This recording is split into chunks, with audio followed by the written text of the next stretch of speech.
only you can change your own world. And now that you've discovered us at the Institute of Practical Learning, I'm going to talk to you about the meaning of life.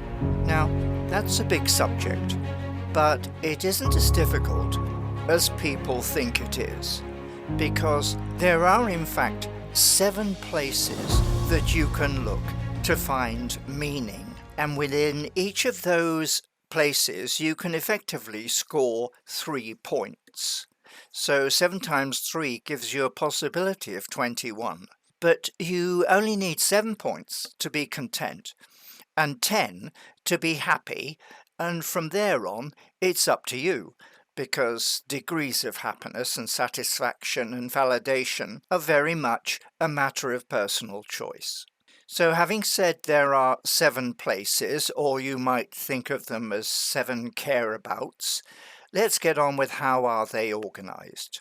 Now, to make it easy, I've broken them into 7 zones, and I've called the combination of those zones the vector of happiness.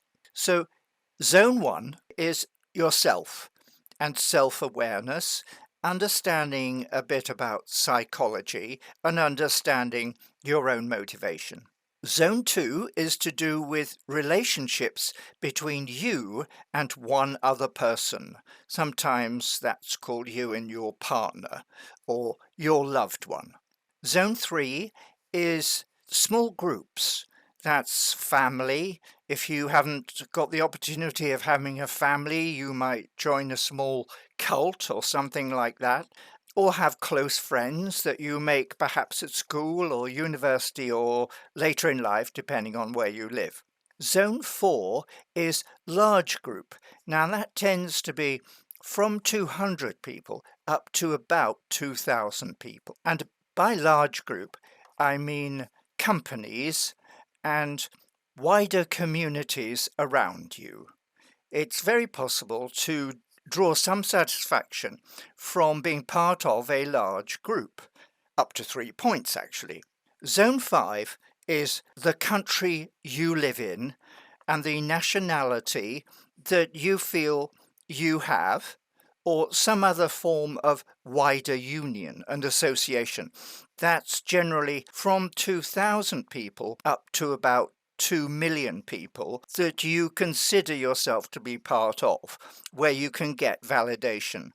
Now, over 2 million, societies tend to fragment, and so you get, for example, in America, you've got Republican Democrats. In the UK, you've got Labour and Conservatives, and I'm sure in other countries you would be more familiar with those than I. But you will see your society around you fragmenting and people associating themselves with one or other of those societies. Now, Zone 6 is the world, or planet Earth, or what you might think as the global community. Now, if you care about things like that, it's going to involve things like social science, the climate, and things generally at a global level. And then the final zone is the universe and beyond. It's a sort of Star Trek type Homo sapiens, and the urge within each individual to have curiosity and be interested in how Homo sapiens explores the universe and beyond. So there are those 7 zones of self, close relationship one-on-one, small group, large group, nation or country, world or global, and finally universe and beyond.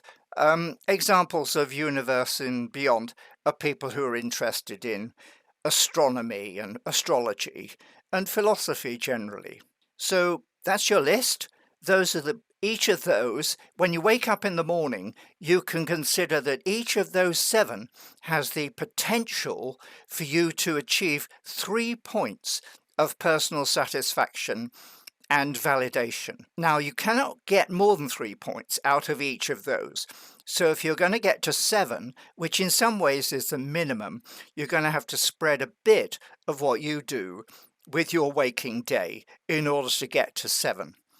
If you're smart about it, you can expand out to going for 10 points, which is happiness and validation. That's going to involve you in activity of some kind or another in at least 4 zones. So you can have a little bit of activity in all 7 of the zones and score up your 10 points like that, or you can focus.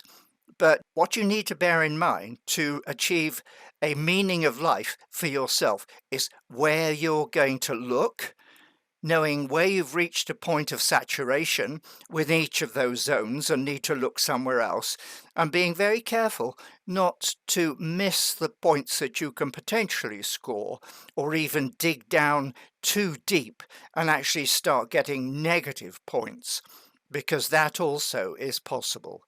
To make it easier to understand, I'm going to share with you 2 concepts about the thought paths that exist in your mind already. One of them is to do with the way you see light, white light.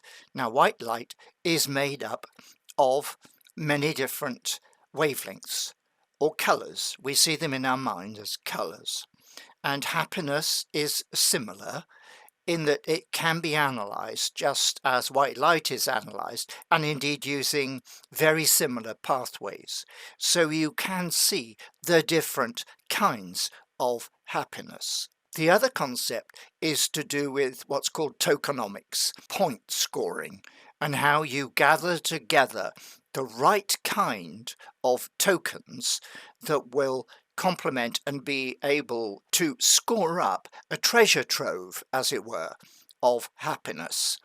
In the next set of videos, we're going to help you understand what's in each of those zones.